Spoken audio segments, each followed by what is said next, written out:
আসসালামু আলাইকুম ওয়া রাহমাতুল্লাহি ওয়া বারাকাতুহু। আল্লাহ সুবহানাহু ওয়া তাআলার দরবারে শুকরিয়া জানাই যে মহান মুনিব অত্যন্ত দয়া করে মেহেরবানি করে সৃষ্টির সেরা জীব আশরাফুল মাখলুকাত হিসেবে সৃষ্টি করে কালিমা পড়ার সুযোগ দিয়ে শ্রেষ্ঠ নবীর উম্মত হওয়ার তৌফিক দিয়ে নামাজি বান্দাদের অন্তর্ভুক্ত করে কোরআন মজিদ হাদিস শরীফ শোনার মতো রুচি দিয়ে আজকের আয়োজনে আমাদেরকে শরীক হওয়ার তৌফিক দিলেন। সে মনিবের দরবারে মনিবের শিখানো ভাষায় মনিবের দেওয়া জবান ব্যবহার করে সকলে মিলে সমস্বরে পড়ছি আলহামদুলিল্লাহ। আরো জোরে সোরে মোহাব্বতের সাথে সকলে মিলে একযোগে পড়ছি আলহামদুলিল্লাহ।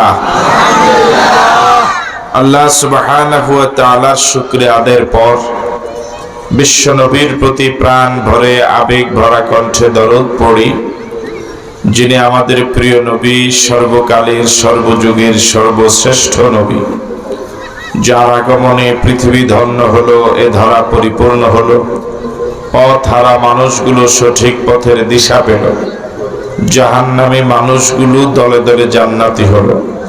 সে নবীর প্রতি আমরা সকলেই পড়ছি সাল্লাল্লাহু আলাইহি ওয়াসাল্লাম।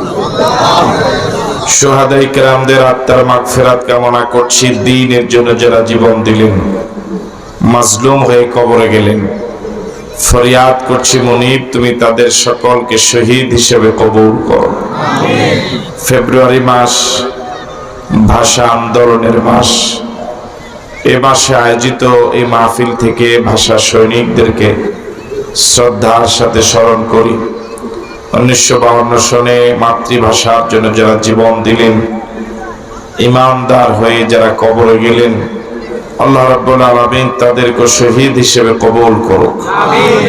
1971 সনে দেশ মাতৃকার স্বাধীনতার সংগ্রামে মহান মুক্তিযুদ্ধে অংশগ্রহণ করে জীবন দিয়ে প্রিয় দেশ যারা স্বাধীন করে গেলেন, আজাদ করে গেলেন, মুক্ত করে গেলেন, জাতির সূর্য সন্তান বীর মুক্তিযোদ্ধা ইমানদার অবস্থা যারা কবরে গেলেন, ঈমান নিয়ে যারা কবরে গেলেন, আল্লাহ রাব্বুল আলামিন তাদেরকে শহীদ হিসেবে কবুল করুক।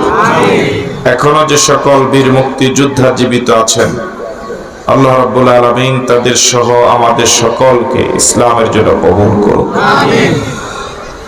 আপনাদের সকলকে আন্তরিক ধন্যবাদ এবং মুবারকবাদ জানিয়ে আমরা অল্প সময়ে আপনাদেরকে সাথে নিয়ে কিছু কথা বলার জন্য চেষ্টা করব ইনশাআল্লাহ, বিতাওফিকিল্লাহ বিইজনিল্লাহ। সম্মানিত দ্বীনী ভাইরা, এই পৃথিবীতে এই সময় আমরা যারা মুসলমান হিসেবে বসবাস করছি, আমরা ইসলামটা পেয়েছি অনেক সহজে।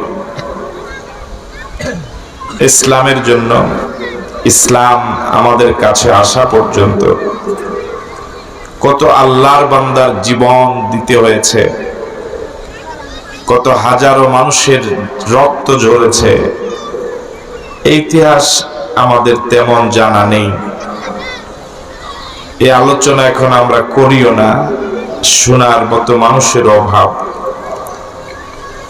আমরা ইসলামটা খুব সহজভাবে পাওয়ার কারণে, ইসলামটা যে কত দামি, ইমানটা যে কত মূল্যবান, সিংহভাগ মানুষের ক্ষেত্রেই মনে হয় কথাটা প্রযোজ্য। আমরা ইসলাম এবং ইমানের যথাযথ মূল্যায়ন করতে ব্যর্থ হচ্ছি। সম্মানিত দ্বীনী ভাইয়েরা, আজকের এই প্রোগ্রাম চর অঞ্চলে আয়োজিত প্রোগ্রাম। আপনাদের জীবন অনেক কষ্টের, আপনাদের জীবন অনেক সংগ্রামী জীবন, আপনাদের জীবন অনেক বেদনার জীবন। আপনাদের এলাকায় ঢুকার পর আমাদের নিজ জন্মভূমির কথা মনে পড়েছে, স্মৃতিপটে ধরা পড়েছে। আল্লাহ রাব্বুল আলামিন আমাদেরকে কত আরামে রেখেছেন। আমার মন বলে আপনারাও আপনাদের এলাকা নিয়ে অনেক সন্তুষ্ট, কি বলেন? না খুব বেজার? আপনারা কি সন্তুষ্ট নন? এই জন্য বলি আলহামদুলিল্লাহ। আপনারা আপনাদের জীবনটা যেমন কষ্টের, এর থেকে কত কষ্ট, কত অধিক কষ্ট করেছেন সাহাবায়ে কেরাম রিদওয়ানুল্লাহি তাআলা আলাইহিম আজমাইন ইসলামের জন্য, দ্বীনের জন্য। হযরত খুবাইব রাদিয়াল্লাহু তাআলা আনহু, বদর যুদ্ধে মুসলমানরা বিজয় লাভ করলেন আল্লাহর মেহেরবানিতে। মক্কার কাফের এবং মুশরিকেরা চরম ভাবে পরাজিত হয়েছিল বদরের মাঠে। বদরের যুদ্ধের পরাজয়ের প্রতিশোধ নেওয়ার জন্য মক্কার কাফের এবং মুশরিক যারা জীবন নিয়ে কোনো মতে মক্কায় ফিরে আসতে পেরেছিল, তারা পাগল প্রায় হয়ে গিয়েছিল কিভাবে বদর যুদ্ধের প্রতিশোধ নেওয়া যায়। সম্মানিত দিনী ভাইরা, সে প্রতিশোধ নিতে গিয়ে তারা হযরত খুবাইব রাদিয়াল্লাহু তাআলা আনহুকে পেয়ে গেলেন। এক গভীর ষড়যন্ত্রের শিকার হয়ে হযরত খুবাইব রাদিয়াল্লাহু তাআলা আনহু তাদের হাতে গ্রেফতার হলেন। খুবাইব রাদিয়াল্লাহু তাআলা আনহুকে চরম নির্যাতন তারা করেছে তানঈম নামক জায়গায় নিয়ে। একজন জীবন্ত মানুষ, এমন কোন অত্যাচার নাই যে অত্যাচার খুবাইবের প্রতি তারা করে নাই।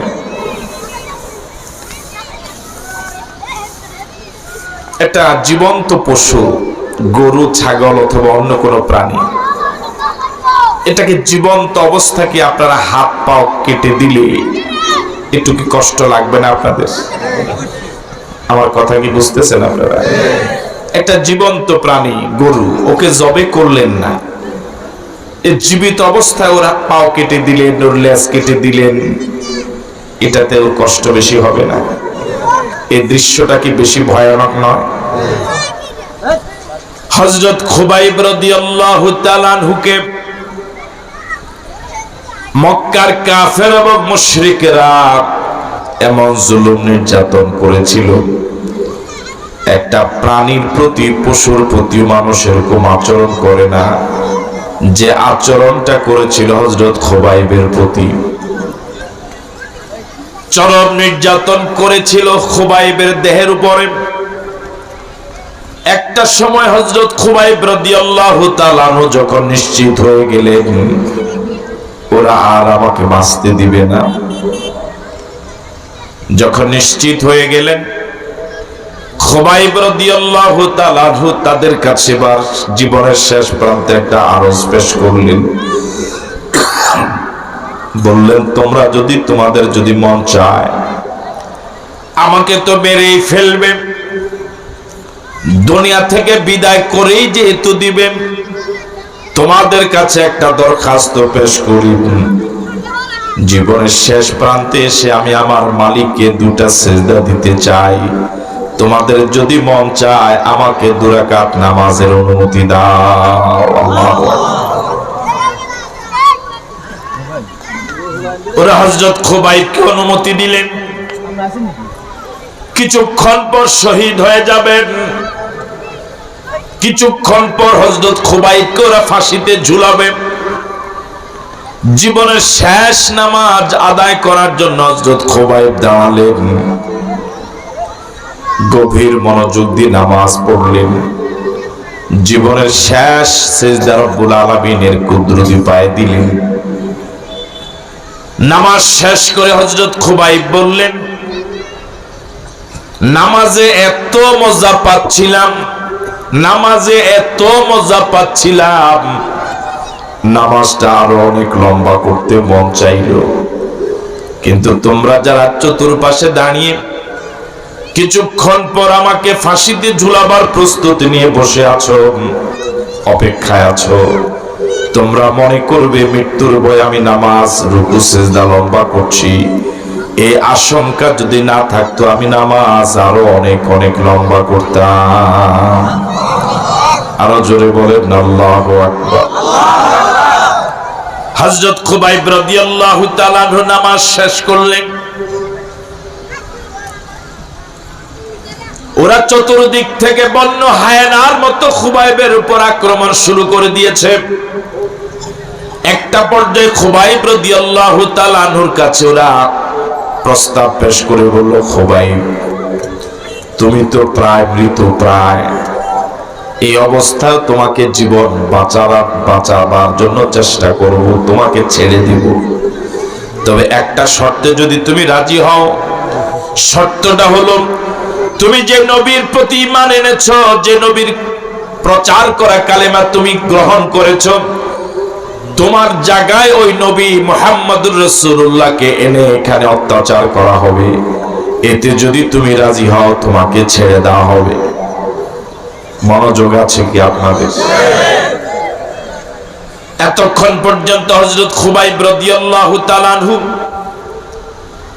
ওদের চরম নির্যাতনের মুখে জীবন প্রায় যায়, জবান দিয়ে কথা আসছিল না, পুরা দেহ থেকে শুধু রক্তক্ষরণ হচ্ছে, শুধু রক্তক্ষরণ হচ্ছে।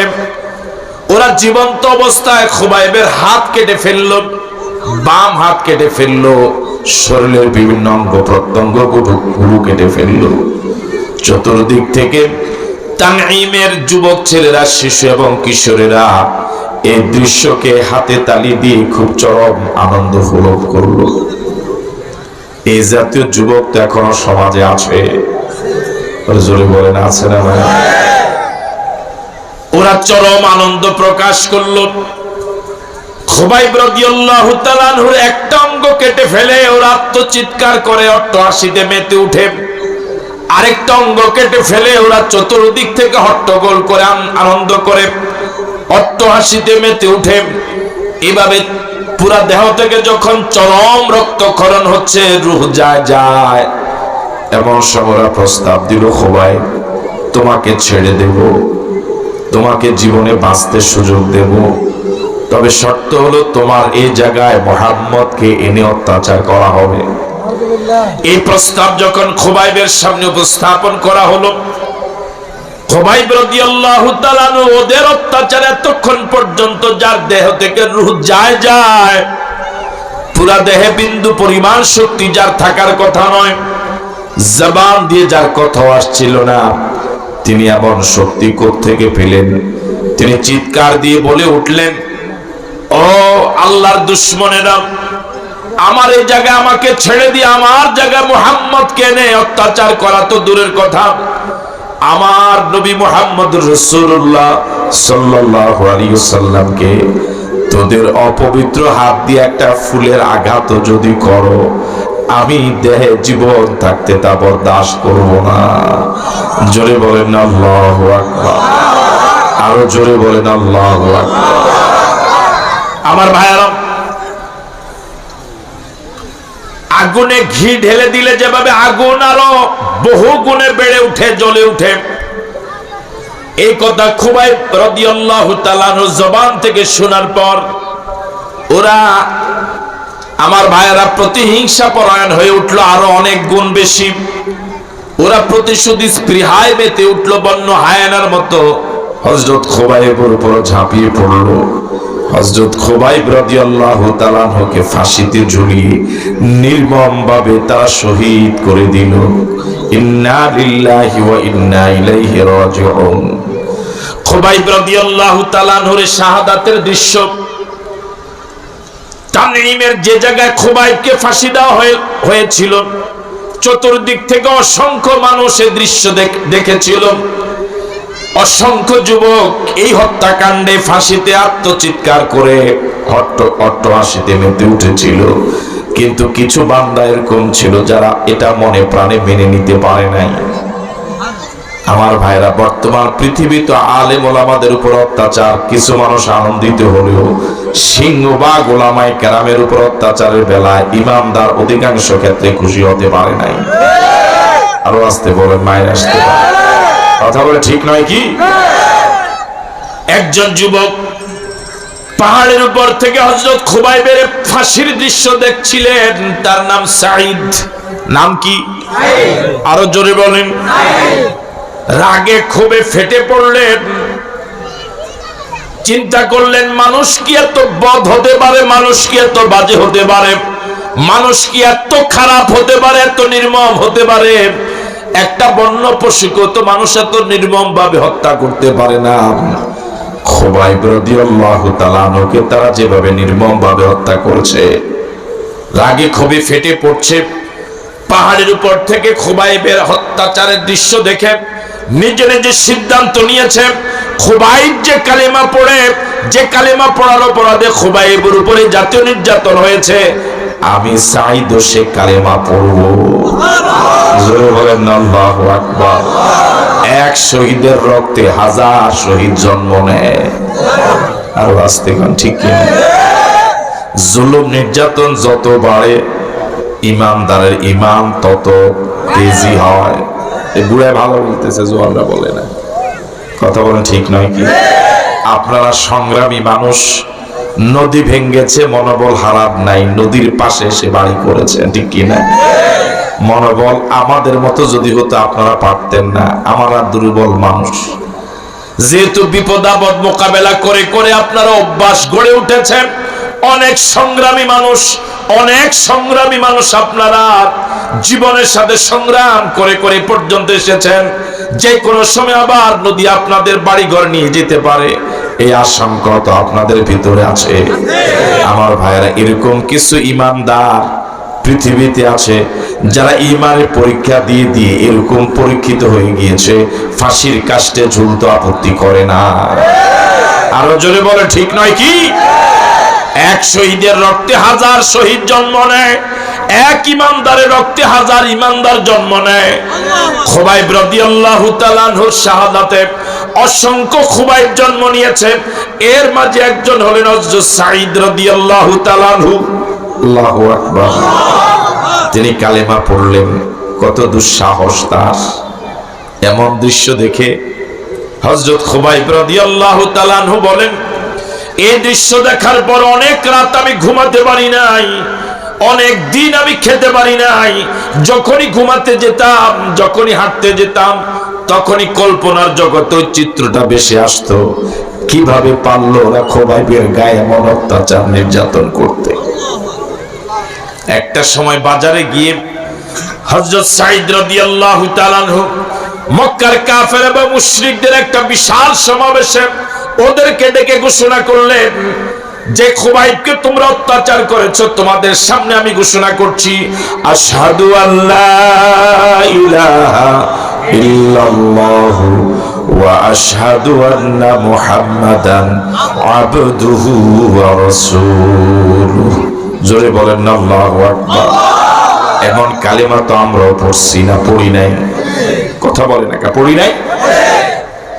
হযরত সাঈদ রাদিয়াল্লাহু তাআলা আনহুর উপর অত্যাচার শুরু হলো, চরম নির্যাতন শুরু হলো।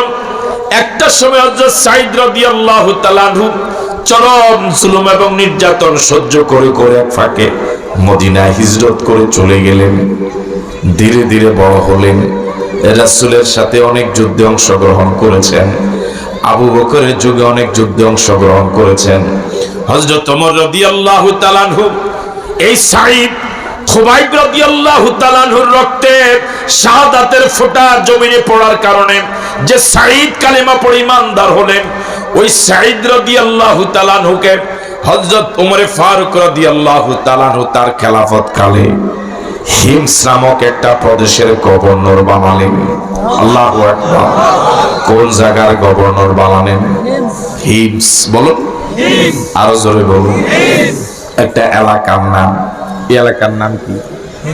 এটা চরমনসা। আপনাদের এটার নাম হলো চরমনসা। সাঈদ রাদিয়াল্লাহু তাআলা আনহুকে যেই দেশের, যেই প্রদেশের গভর্নর বানানো হলো, ওই প্রদেশের নাম হলো হিমস। নাম কি? হযরত সাঈদ রাদিয়াল্লাহু তাআলা আনহুকে বললেন, আপনাকে হিমসের গভর্নর হিসেবে নিয়োগ দিলাম। সাঈদ রাদিয়াল্লাহু তাআলা আনহু দায়িত্ব পালনের জন্য রাজি হলেন, রওনা হলেন। হযরত ওমর ফারুক রাদিয়াল্লাহু তাআলা বললেন, এতদিন পর্যন্ত রাষ্ট্রের একজন নাগরিক হিসেবে রাষ্ট্রের পক্ষ থেকে আপনার জন্য যে ভাতা নির্ধারণ ছিল, এখন থেকে ওই ভাতার সাথে রাষ্ট্রের গভর্নর হিসেবে আপনার জন্য আরেকটা ভাতা যোগ হবে। হযরত সাঈদ রাদিয়াল্লাহু তাআলা বললেন, ইয়া খলিফাতুল মুসলিমিন, ইয়া খলিফাতুল মুসলিমিন, আমি আপনার কাছে ক্ষমা চাই। এতদিন পর্যন্ত রাষ্ট্রের একজন নাগরিক হিসেবে আমি যে ভাতাটা পেতাম, আপনি রাষ্ট্রের পক্ষ থেকে যে ভাতাটা দিতেন, আমার অনুরোধ থাকবে ওই ভাতাটাই শুধু আমাকে দিবেন। রাষ্ট্রের গভর্নর হিসেবে কোনো ভাতা আমি নিতে চাই না। আমার ভাইরা, কি সোনালী সমাজ ছিল ইসলামের, কি সোনালী মানুষ ছিল ইসলামের। ইসলামের সোনালী যুগে এমন আল্লাহর অসংখ্য বান্দা, হাজার হাজার বান্দা ছিল যাদের চরিত্র ফেরেশতা থেকেও বেশি ভালো ছিল। আল্লাহু আকবার। ফেরেশতার চরিত্র থেকেও এই আল্লাহর বান্দাদের ফেরেশতার চরিত্র ছিল, বলুন আল্লাহু আকবার। আর এখন কোনো ক্ষমতা নাই, এরকম অনেক মানুষের বিছনার চাদর আলগি দিলেই কোটি কোটি টাকা পাওয়া যায়। আর আসতে বলেন ঠিক কি? এই অবস্থা অবশ্য বাংলাদেশে না, অন্য দেশে, আমাদের দেশেও আছে। চলে গেলেন হিমসে, রাষ্ট্রীয় দায়িত্ব পালন করা শুরু করলেন। ওই সময় তার ফোনের যুগ ছিল না। অনেক দিন পরে হিমসের কিছু প্রতিনিধি দল মদিনে আসলেন। আপনাদের এলাকার লোকেরা তো শিক্ষা সফরে এদিক সেদিক যান না? হিমসের কিছু লোক মদিনে আসলেন, হযরত ওমরের সাথে সাক্ষাৎ করলেন। হযরত ওমর ফারুক রাদিয়াল্লাহু তাআলা ওই প্রতিনিধি দলের কাছে হিমসের গভর্নর এবং এলাকার জনগণের বিষয়ে জানতে চাইলেন। প্রতিনিধি দলের লোকেরা হিমসের অবস্থা অবজার্ভ করে যা বুঝেছেন হযরত ওমরের কাছে পেশ করলেন। এবার হযরত ওমর ফারুক রাদিয়াল্লাহু তাআলা ওই প্রতিনিধি দলের কাছে একটা লিস্ট কামনা করলেন। বললেন, তোমরা যাওয়ার আগে, বিদায়ের আগে, তোমাদের হিমস নামক প্রদেশের যেই লোকেরা সবচেয়ে বেশি গরিব, অসহায়, একেবারে অসহায়, এরকম কিছু লোকের লিস্ট আমার কাছে দিয়ে যেও। রাষ্ট্রের পক্ষ থেকে কিছু সহযোগিতা করা যায় কিনা আমি দেখব। মনোযোগ আছে আপনাদের? প্রতিনিধি দলের লোকেরা একটা লিস্ট দাঁড় করালেন। এই লিস্টের ভিতরে প্রথম যে নামটা, সেই নামটা হলো হযরত সাঈদ রাদিয়াল্লাহু তাআলা আনহুর নাম। আল্লাহু আকবার। সর্বপ্রথম হযরত সাঈদ ইবনে আমির রাদিয়াল্লাহু তাআলা আনহুর নাম লিখে অনেক লম্বা একটা লিস্ট ওমর হাতে ধরায় দিলেন। হযরত ওমর ফারুক রাদিয়াল্লাহু তাআলা আনহুর লিস্ট হাতে নিলেন, পড়লেন। প্রথম নামটা পড়ে জিজ্ঞেস করলেন, এই সাঈদ কে? আল্লাহু আকবার। প্রতিনিধি দলের লোকেরা বললেন, ইয়া খলিফাতুল মুসলিমিন, তিনি আর কেউ নন, তিনি হলেন আপনার নিয়োগ করা সাঈদ ইবনে আমির আল জুহানি, যিনি আমাদের গভর্নর। আল্লাহু আকবার। হযরত ওমর তবাক, হযরত ওমর অবাক হলেন, তোমাদের গভর্নরের এত দুরবস্থা, সবচেয়ে গরিব কিছু লোকের নাম লিখতে বললাম, ওই লিস্টে তোমাদের গভর্নরের নাম এলো, তাও আবার সবার আগে। সবার শেষে যদি আসতো তাও তো একটা কথা ছিল, লিস্টে নাম এলো সবার আগে, তিনি হলেন হযরত ওমর ফারুকের নিয়োগ করা হিমসের গভর্নর। আল্লাহু আকবার। এখন তো এলাকার মেম্বারদেরও অবস্থা একেবারে, কথা কয় না? হ্যাঁ আমার ভাইয়ারা, হযরত ওমর ফারুক রাদিয়াল্লাহু তাআলা আনহু জিজ্ঞেস করলেন, বাস্তবে কি তিনি অসহায়? হিমসের লোকেরা জবাব দিলেন, ইয়া খলিফাতুল মুসলিমিন, আমাদের গভর্নরের অবস্থা এত দুরূহ অবস্থা, প্রতিদিন তার চুলায় রান্না, তার চুলায় আগুন জ্বলে না, তিনি মাঝে মাঝে খান, মাঝে মাঝে না খেয়ে থাকেন। হযরত ওমর এই অবস্থা শুনে দু চোখের পানি ছেড়ে দিলেন, অঝরে কাঁদলেন। হাদিসে এসেছে তার চোখের পানিতে ওমরের দাড়িগুলো ভিজে গেল, এত কান্নাকাটি করলেন। এত কান্নাকাটি করলেন। একটা দেশের গভর্নর প্রতিদিন তার চুলে আগুন জ্বলে না, এমন সোনার মানুষ তৈরি করতে পেরেছিল কোরআন। জোরে বলেন ঠিক নয় কি? আর যদি পৃথিবীতে এরকম একজন সাঈদ হতো, পৃথিবীতে সব দুর্নীতি বন্ধ হয়ে জান্নাতি পরিবেশ বিরাজ করত। কথা বলে ঠিক নয় কি আমার ভাইয়ারা? হযরত ওমর ফারুক রাদিয়াল্লাহু তাআলা আনহু রাষ্ট্রীয় কোষাগার থেকে 1000 স্বর্ণ মুদ্রার একটা প্যাকেট করলেন। কয় হাজার? আরো জোরে বলেন কয় হাজার? 1000 স্বর্ণ মুদ্রার একটা প্যাকেট করলেন।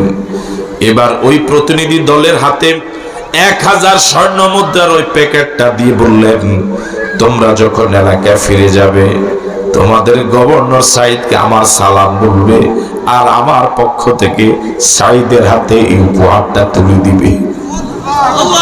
এলাকার লোকেরা ফিরে গেলেন। হিমসে গিয়ে গভর্নরের সাথে মোলাকাত করলেন, সাক্ষাৎ করলেন। খলিফাতুল মুসলিমিন, অর্ধ পৃথিবীর সরকার প্রধান হযরত ওমর ফারুক রাদিয়াল্লাহু তাআলা আনহুর সালাম হিমসের গভর্নরকে পৌঁছালেন। আর গভর্নরের জন্য ওমরের দেওয়া হাদিয়া 1000 স্বর্ণ মুদ্রার প্যাকেট হযরত সাঈদের হাতে তুলে দিলেন। বললেন, খলিফাতুল মুসলিমিন আপনাকে 1000 স্বর্ণ মুদ্রা হাদিয়া দিয়েছে। এই কথা শোনার সাথে সাথে হযরত সাঈদ ইবনে আমির আল জুহানি জোরে জোরে পড়া শুরু করলেন, ইন্না লিল্লাহি ওয়া ইন্না ইলাইহি রাজিউন, ইন্না লিল্লাহি ওয়া ইন্না ইলাইহি রাজিউন, ইন্না লিল্লাহি ওয়া ইন্না ইলাইহি রাজিউন। আপনাদের দেশের সুখের সংবাদে ইন্না লিল্লাহ পড়ে না দুঃখের সংবাদে পড়ে? আরো আস্তে বলুন। মানুষ জন্ম নিলে ইন্না লিল্লাহ পড়ে না মরলে?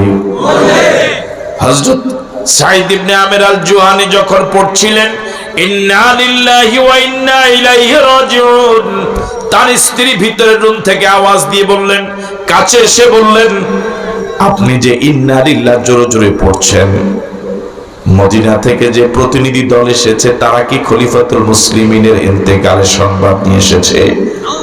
হযরত সাঈদ ইবনে আমিরের স্ত্রী মনে করেছিলেন এই প্রতিনিধি দল সংবাদ নিয়ে এসেছে ওমর আর নাই, ওমর আর নাই, ওমর ইন্তেকাল করেছেন। এই সংবাদ শুনে হয়তো তার স্বামী ইন্না লিল্লাহ পড়ছিলেন। সাঈদ ইবনে আমির রাদিয়াল্লাহু তাআলা আনহু স্ত্রীর প্রশ্নের জবাবে বললেন, প্রিয়তমা, ওমর রাদিয়াল্লাহু তাআলা আনহুর ইন্তেকাল থেকে আরো ভয়াবহ সংবাদ। মনোযোগ আছে আপনাদের?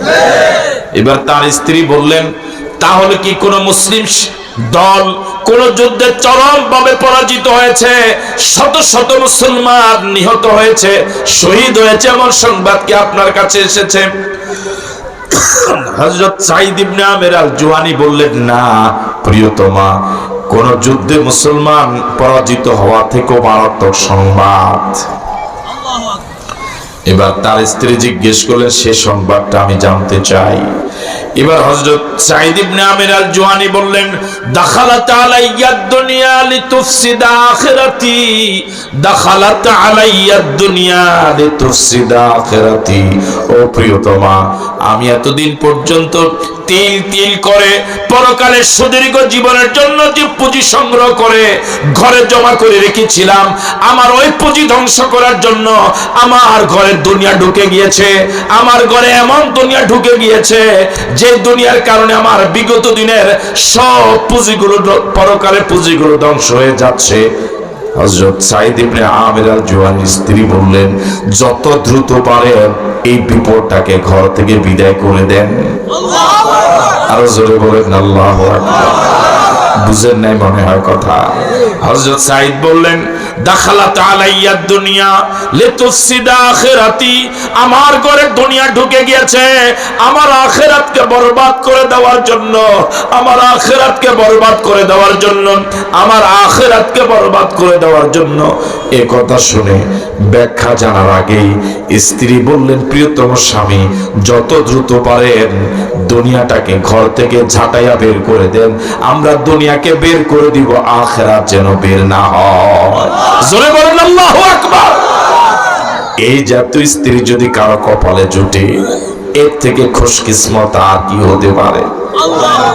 আমার ভাইয়েরা, বর্তমান পৃথিবীতে অধিকাংশ স্বামীগুলো গোমরা হয়ে যায়, পথহারা হয়ে যায় স্ত্রীদের কারণে। আসতে বলেন, ব্যবসায়ী স্বামী যারা সিংহভাগ ব্যবসায়ী অবৈধ ব্যবসায় বাধ্য হয় স্ত্রীর প্ররোচনায়, স্ত্রীর চাহিদা মিটাতে গিয়ে, ঠিক কিনা? হযরত সাঈদ ইবনে আমির আল জুহানী বললেন, প্রিয়তমা, তুমি আমাকে প্রস্তাব করেছো দুনিয়া থেকে ঝাঁটাইয়া ঘর থেকে বের করার জন্য। আমি এবার তোমার কাছে জানতে চাই, এই কাজে কি আমি তোমাকে সহযোগী পাবো? আল্লাহু আকবার বললেন। সাঈদ ইবনে আমির আল জুহানীর স্ত্রী বললেন, হ্যাঁ, কেউ আপনাকে কাজে সহযোগিতা না করলেও আমি আপনাকে কাজে সহযোগিতা করব। এবার সাঈদ ইবনে আমির আল জুহানী হযরত ওমরের পক্ষ থেকে পাঠানো 1000 স্বর্ণ মুদ্রার প্যাকেটটা স্ত্রীর হাতে দিয়ে বললেন, এটা হলো দুনিয়া, এটা হলো দুনিয়া, এটা হলো দুনিয়া, এটা হলো দুনিয়া। যে দুনিয়াকে জীবন পর্যন্ত রিসিভ করি নাই, যে দুনিয়াকে এতদিন পর্যন্ত ঘরে ঢুকাই নাই, আজ এই বয়সে দুনিয়া ঘরে ঢুকে গিয়েছে। এই হলো 1000 স্বর্ণ মুদ্রার প্যাকেট। যত তাড়াতাড়ি পারো একে বিদায় করো, একে বিদায় করো।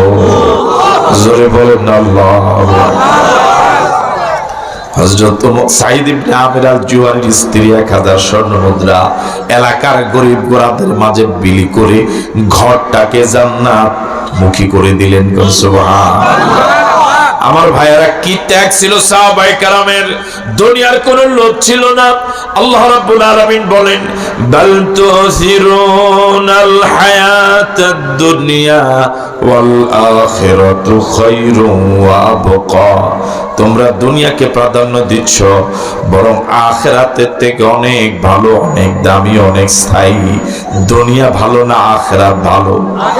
আরো জোরে বলেন, দুনিয়া ভালো না জান্নাত ভালো? আমরা কি সবাই জান্নাতে যেতে চাই?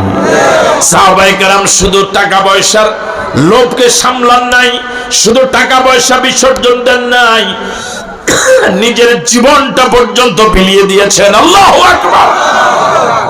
ইসলাম এভাবে আমার আপনার কাছে আসে নাই। এখন আমরা ইসলামটাকে নিয়ে সিনেমা খেলা শুরু করে দিয়েছি, ঠিক কিনা? শুধু দলাদলি, শুধু দলাদলি, অথচ অবশ্য চরম চলে নাই। হ্যাঁ, এখানে ভেজাল ঢুকছে। আমার ভাইরা, এখন শুধু দলাদলি আর দলাদলি।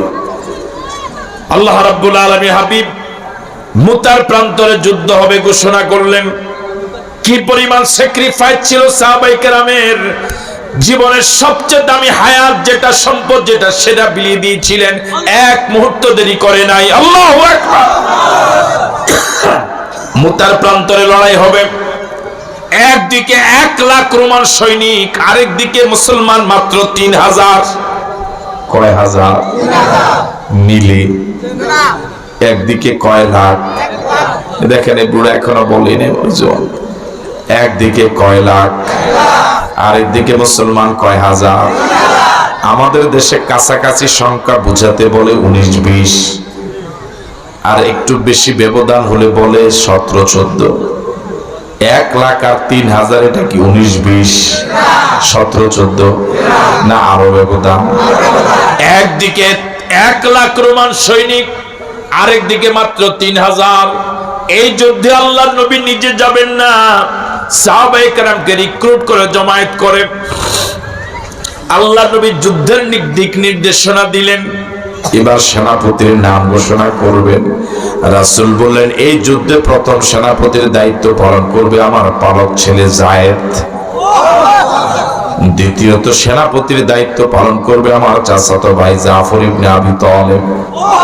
3 নম্বর সেনাপতির দায়িত্ব পালন করবে আব্দুল্লাহ ইবনে রাওয়াহা।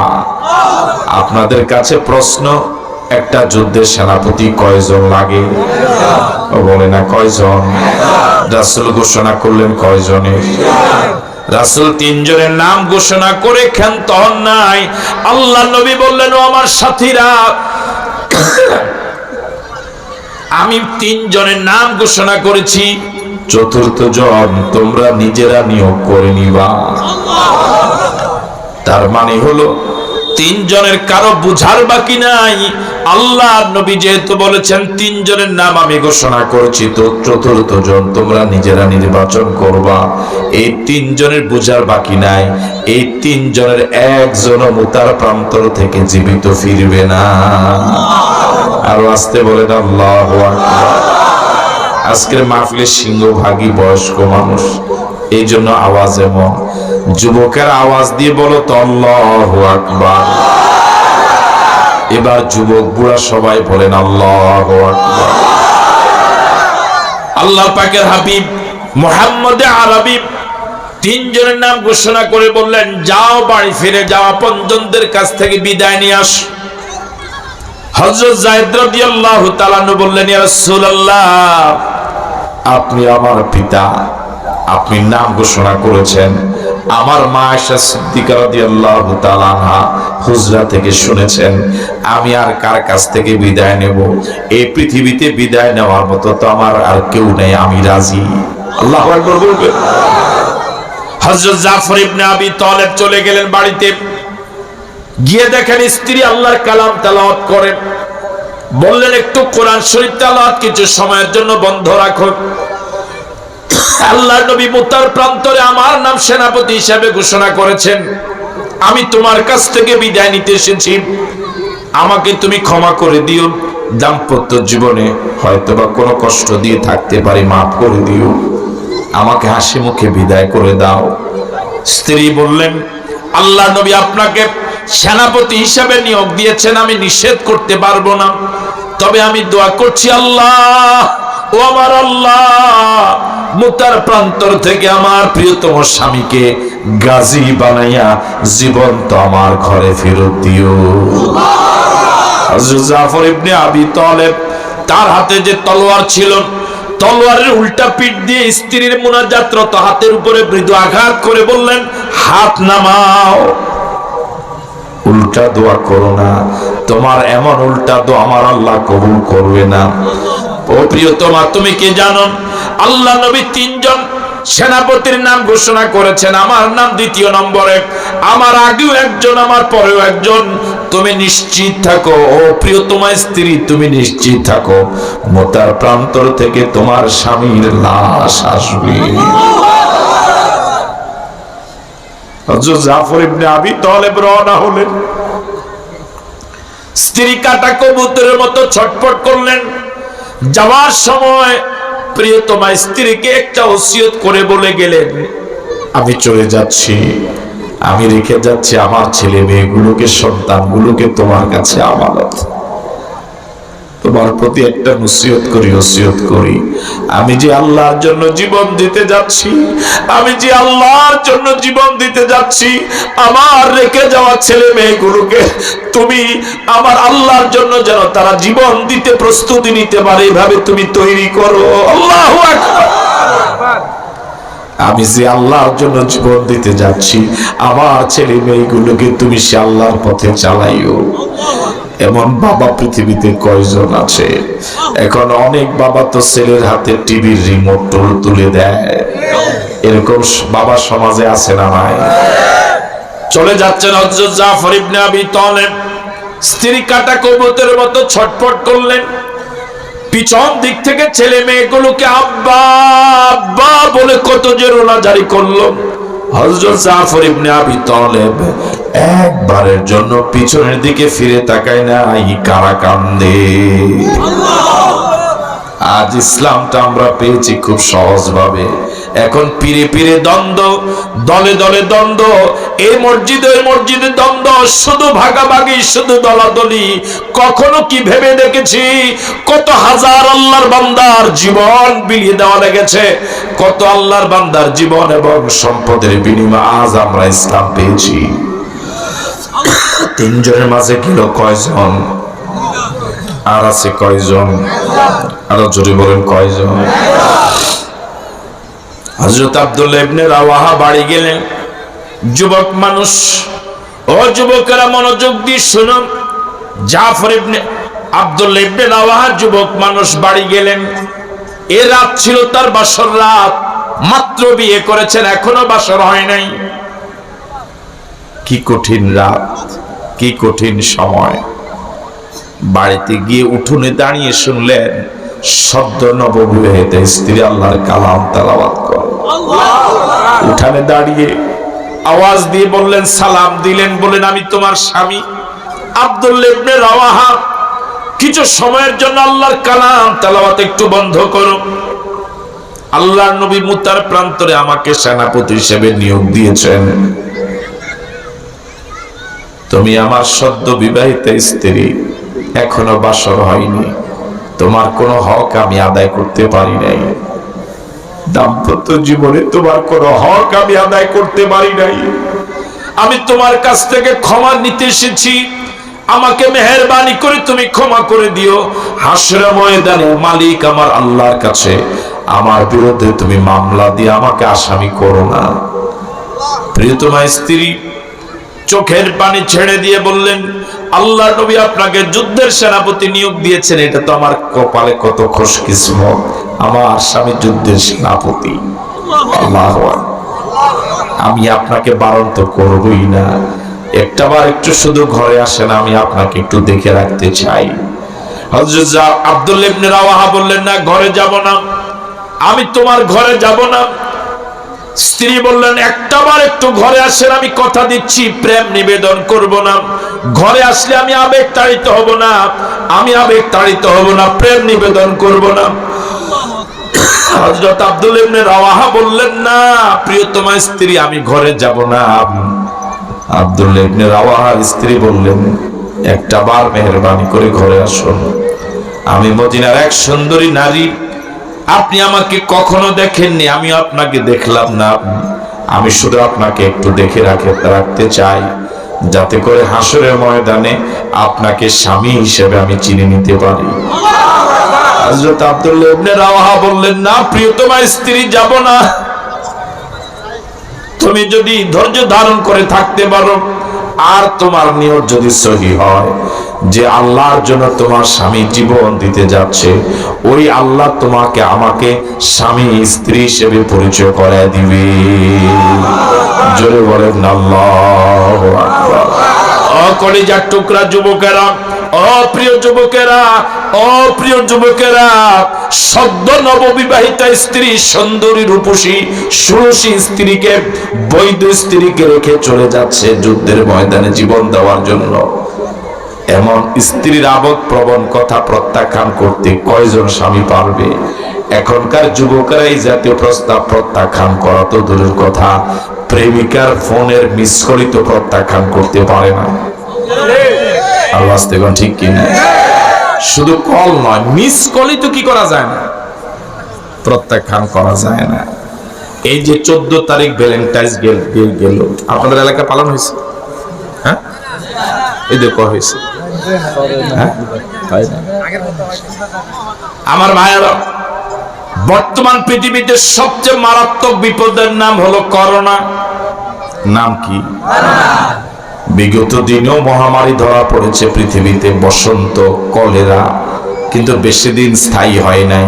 হয়তো এক এলাকার মানুষ মারা গেছে, পুরা দেশের সবাই মরে না, ঠিক কিনা? কিন্তু করোনা এমন এক মহামারী, এমন এক ভাইরাস, এ পর্যন্ত সূচনা লগ্ন থেকে প্রায় 1 বছর গত হয়ে গেল, ঠিক কিনা? কবে যে যায় আল্লাহই ভালো জানে। এই পর্যন্ত সরকারি হিসাব মতে করোনায় যারা মারা গেল তাদের সংখ্যা 23 লাখ। কয় লাখ? কম না বেশি? এ পর্যন্ত করোনায় আক্রান্ত হয়েছে প্রায় 12 কোটি। কয় কোটি? 12 কোটি। আলাদাভাবে অনেক বেশি, 23 লাখ অনেক বেশি, কিন্তু বর্তমান পৃথিবীতে 800 কোটির উপরে মানুষ। এই 800 কোটির তুলনায় 23 লাখ কম। কথা কয় না? 800 কোটির তুলনায় 12 কোটি অনেক কম। করোনা এমন এক মহামারী, আক্রান্ত হয়েছে মাত্র 12 কোটি, মারা গেল মাত্র 23 লাখ। কিন্তু চরিত্রহীনতার মাধ্যম যার নাম প্রেম, এই প্রেম নামক ভাইরাসে কি 1-2 কোটি 10-12 কোটি আক্রান্ত না পৃথিবীর প্রায় সব যুবক? কথা বলে না ঠিক? এখন তো ফেসবুকে পাওয়া যায় শুধু যুবক না, বুড়া সহ। কথা কয় না ঠিক?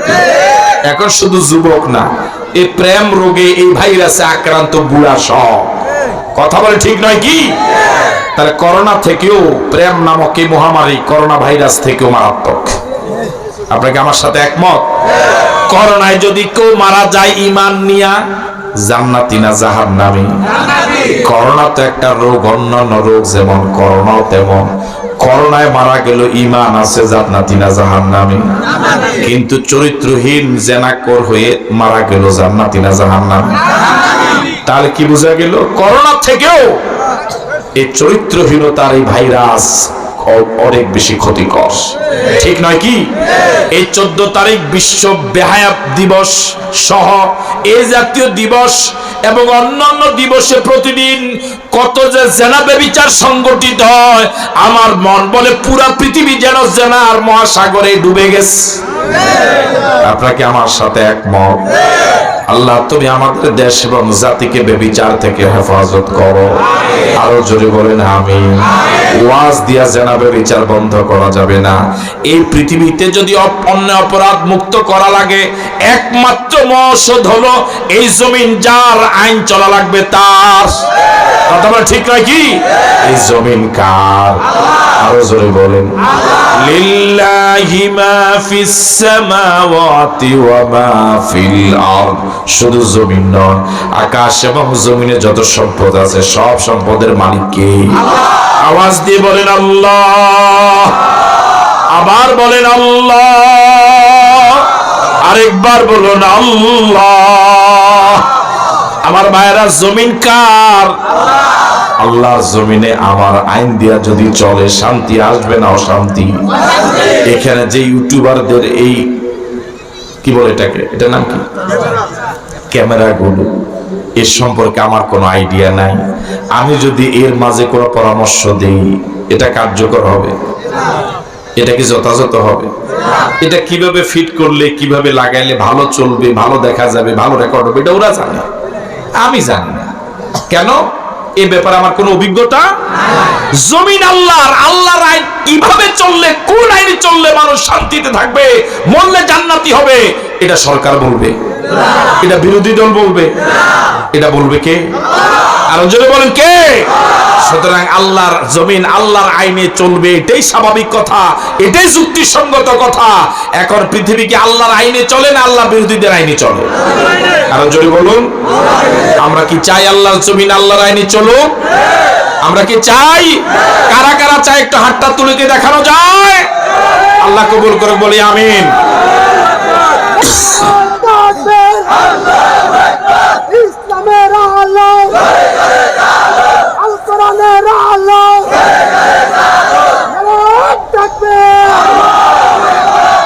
আল্লাহ পাকের জমিন, এই পৃথিবী আল্লাহ পাকের আইনে চললেই সুদ, ঘুষ, দুর্নীতি, জেনা, ব্যভিচার, সন্ত্রাস, মাস্তানি সব বন্ধ হয়ে জান্নাতি পরিবেশ বিরাজ করবে। সব ধর্মের মানুষ শান্তিতে বসবাসের সুযোগ পাবে। আল্লাহ আমাদেরকে কোরআনের রাজ কায়েম করার সে মিছিলে শরীক হওয়ার তৌফিক দান করুন বলে আমিন।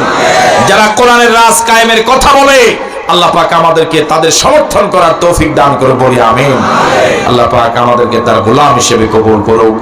আয়োজকদেরকে ধন্যবাদ, আপনাদেরকে মোবারকবাদ জানিয়ে আমার আলোচনা আমি এখানে শেষ করছি।